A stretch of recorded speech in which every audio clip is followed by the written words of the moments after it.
Hi viewers, yours welcome in the new class Programming Languages. Friends, आपने देखा होगा कि जब भी आप कंप्यूटर पे वर्क करते हैं तो उसके लिए आप किसी न किसी एप्लीकेशन को ओपन करते हैं। सपोज दैट आप इंटरनेट सर्फ कर रहे हैं तो वह भी एक एप्लीकेशन है। यदि आप notepad, calculator, MS word, Photoshop, page maker आप कहीं भी वर्क कर रहे हैं तो वह भी एक एप्लीकेशन है। आप गेम खेल रहे हैं वह भी एक एप्लीकेशन है। आप ऑनलाइन सर्फिंग कर रहे हैं वह भी एक एप्लीकेशन है। एंड यदि आप किसी स्पेसिफिक एप्लीकेशन में काम कर रहे हैं जैसे Photoshop, CorelDRAW, page maker, AutoCAD, ये सब भी एक एप्लीकेशन है। तो उन एप्लीकेशन को डेवलप करने के लिए कोई ना कोई प्रोग्रामिंग लैंग्वेज चाहिए। अब बात यह होती है कि जिस तरह का हमें प्रोग्राम बनाना है उस तरह के या उस टाइप को सपोर्ट करने वाली प्रोग्रामिंग लैंग्वेज भी चाहिए।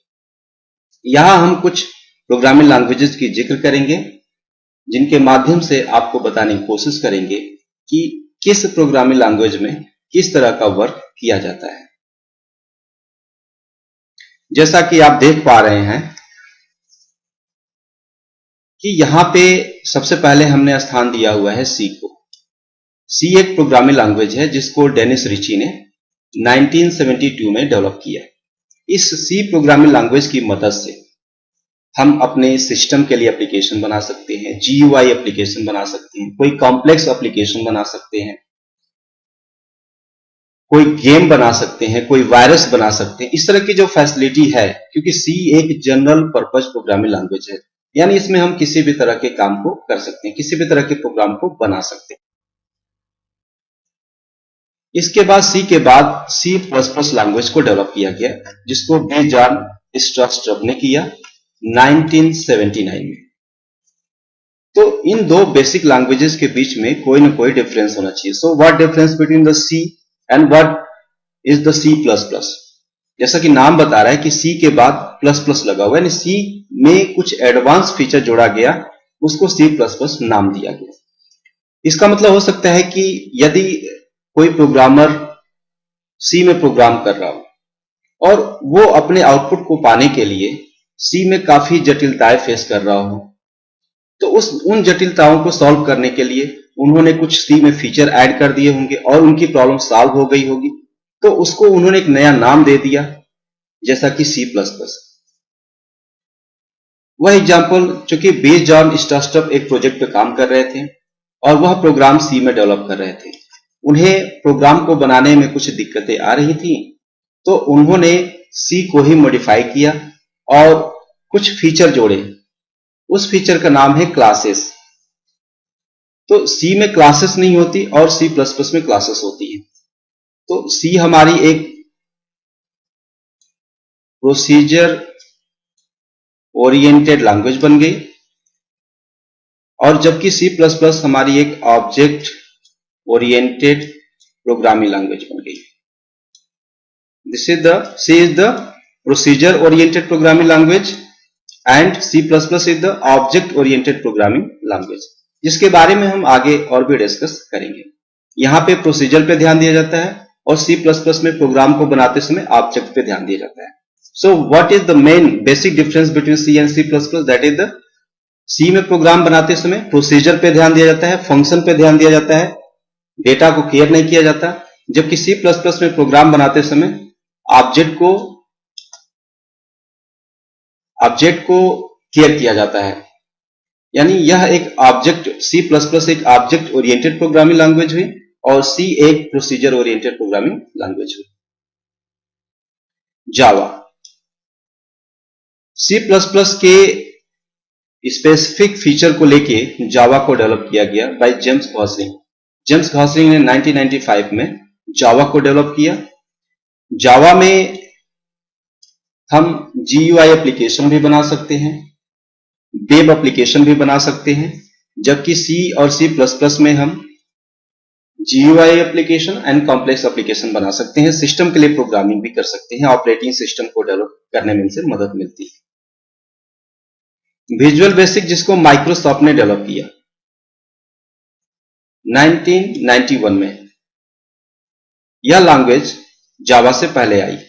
विजुअल बेसिक जावा से पहले आई। विजुअल बेसिक को डेवलप किया गया एक पहले बेसिक लैंग्वेज हुआ करती थी, उससे इंस्पायर्ड होकर के, क्योंकि विजुअल बेसिक की मदद से भी हम एक GUI एप्लीकेशन बनाते हैं, कॉम्प्लेक्स एप्लीकेशन बनाते हैं, और यह एक विजुअल बेसिक एक ऑब्जेक्ट बेस्ड प्रोग्रामिंग लैंग्वेज है। यह एक विजुअल बेसिक एक ऑब्जेक्ट बेस्ड प्रोग्रामिंग लैंग्वेज है, जबकि जावा एक C++ की तरह ऑब्जेक्ट ओरिएंटेड प्रोग्रामिंग लैंग्वेज है। यहां पे हमें कुछ डिफरेंस देखने होंगे। C++ कंप्लीट उफ्स को सपोर्ट नहीं करता है, यानी जहां पे ऑब्जेक्ट और क्लासेस के फीचर आते हैं वहां पे हम उसको बोलते हैं ऑब्जेक्ट ओरिएंटेड प्रोग्रामिंग लैंग्वेज। जावा उफ्स के कॉन्सेप्ट को, यानी ऑब्जेक्ट ओरिएंटेड के कॉन्सेप्ट को पूर्णतः फॉलो करता है। और विजुअल बेसिक यह एक ऑब्जेक्ट बेस्ड प्रोग्रामिंग लैंग्वेज है। It is not the object oriented programming language, it is the object based programming language. और जो ऑब्जेक्ट बेस्ड प्रोग्रामिंग लैंग्वेज होती है उनमें उप्स का एक फीचर नहीं होता है, जैसे कि इनहेरिटेंस। इनहेरिटेंस का मतलब होता है कि हम बिहेवियर को रीयूज करें, वह फैसिलिटी विजुअल बेसिक के अंदर नहीं होती है। जबकि इसीलिए यह एक ऑब्जेक्ट बेस्ड प्रोग्रामिंग लैंग्वेज हो जाती है। इसका जो नेक्स्ट वर्जन आया विजुअल बेसिक का, वो था विजुअल बेसिक .NET, जिसके बारे में आगे हम डिस्कस करेंगे। विजुअल बेसिक .NET वह उफ्स के कॉन्सेप्ट को फॉलो करता है। And now about the C#, यह भी एक ऑब्जेक्ट ओरिएंटेड प्रोग्रामिंग लैंग्वेज है, जो सन 2000 में अपीयर हुई। इसको भी C# को भी माइक्रोसॉफ्ट ने डेवलप किया, अर्थात विजुअल बेसिक, C#, एंड अभी जो हमने एक नाम दिया visual basic .NET, visual basic .NET। इस विजुअल बेसिक .NET को, VB.NET को भी माइक्रोसॉफ्ट ने डेवलप किया, और यह उप्स के फीचर को सपोर्ट करता है। तो अभी हमारे सामने कुछ प्रोग्रामिंग लैंग्वेजेस आ गई,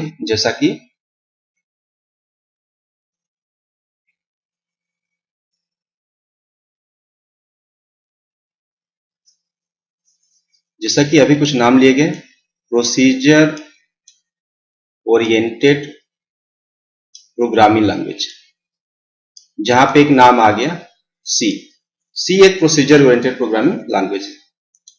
फिर दूसरा नाम है ऑब्जेक्ट ओरिएंटेड प्रोग्रामिंग लैंग्वेज, जहां पे नाम आए C++।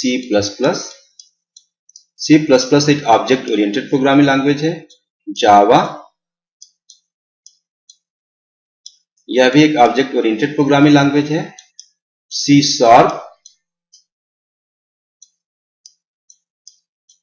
यह भी एक ऑब्जेक्ट ओरिएंटेड प्रोग्रामिंग लैंग्वेज है।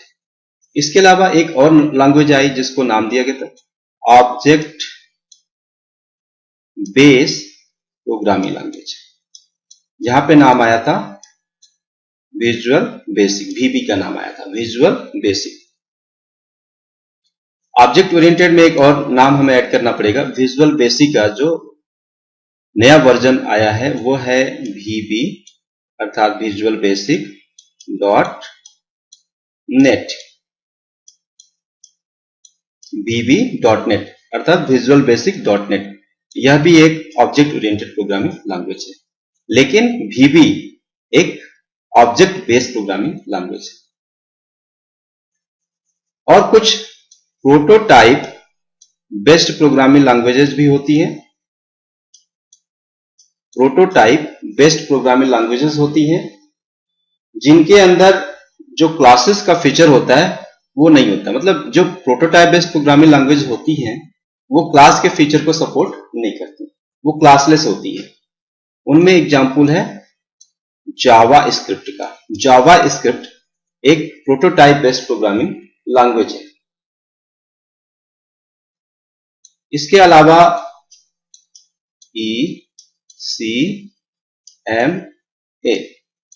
ECM में स्क्रिप्ट,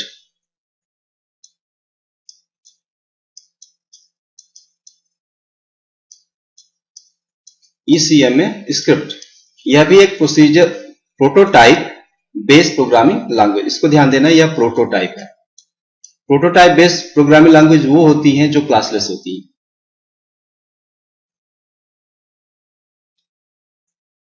इनके अलावा जो हमने काफी ज्यादा सुन रखा है, जैसे कि जे स्क्रिप्ट है,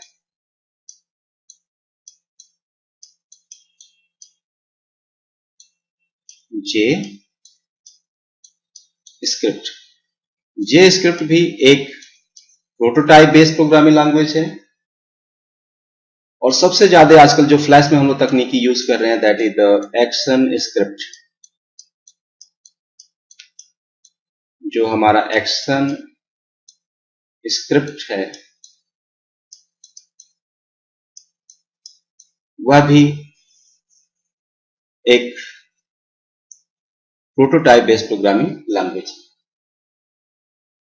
देखा जाए तो सबसे पहले एक prototype based programming language I थी सन 1980 में, 1980 में, और वो थी, उसका नाम ही था सेल्फ। यहीं से प्रोटोटाइप बेस्ड प्रोग्रामिंग लैंग्वेज की शुरुआत हुई थी, और ये लैंग्वेज ज्यादा पॉपुलर हुई। जैसे कि ऑनलाइन हम देखते हैं जावा स्क्रिप्ट, या फ्लैश पे देखते हैं एक्शन स्क्रिप्ट, बहुत ही ज्यादा यूज हो रहे हैं। एंड एक और भी बहुत सारी हैं, जिनमें एक लास्ट में हम नाम लिखते हैं मून। यह भी एक प्रोटोटाइप बेस्ड प्रोग्रामिंग लैंग्वेज है। इस तरह से हमने देखा कि प्रोसीजर ओरिएंटेड प्रोग्रामिंग लैंग्वेज में हमारा सी है, ऑब्जेक्ट ओरिएंटेड प्रोग्रामिंग लैंग्वेज में C++, Java, C#, and VB.NET है। ऑब्जेक्ट बेस्ड प्रोग्रामिंग लैंग्वेज में VB अर्थात विजुअल बेसिक है, and prototype based programming language में JavaScript, ECMA script, JScript, ActionScript, self and move का नाम आता है। नेक्स्ट लेसन में प्रोग्रामिंग फीचर के बारे में और भी हम डिस्कस करेंगे इन दिस लेसन। थैंक्स।